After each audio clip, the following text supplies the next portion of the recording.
Hey, everybody. Welcome back to the Legends of South Bend. I'm Aaron Taylor. And again, what we do here on Legends of South Bend is take you inside, up close and personal with former legendary coaches and players.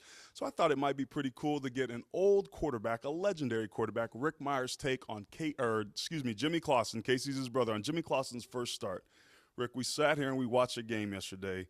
Weren't very impressed with the Irish offensively. What did you think about young Clausen in his first debut?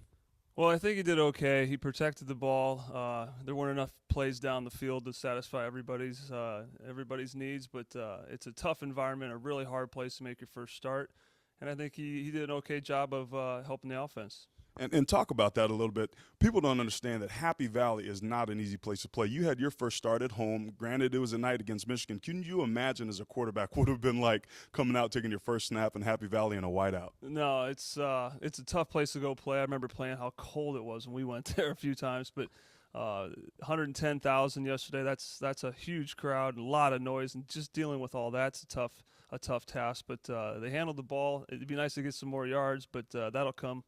Yeah, now talk about that, because one of the things that we really noticed were a lot of swing passes, a lot of screens, a lot of dinks and dunks. Do you think that is an advantage for a young quarterback to be able to do that, and that kind of carried on throughout the game? Do you think that they should have done that as much?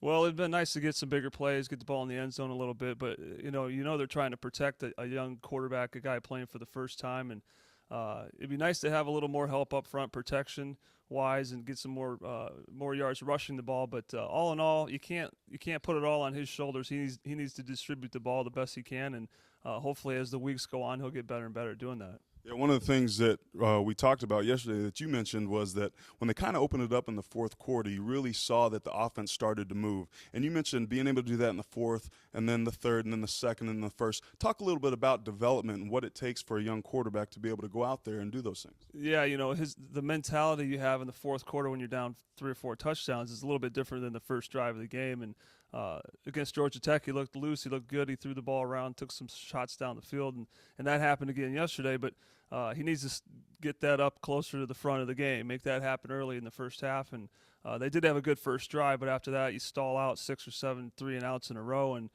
it'd be nice to be able to cut it loose a little bit earlier in the game. Yeah, there's no question it would. Notre Dame only was 2 for 16 on third down, and they struggled tremendously as the game went on. A lot of that had to do with the lack of a running game.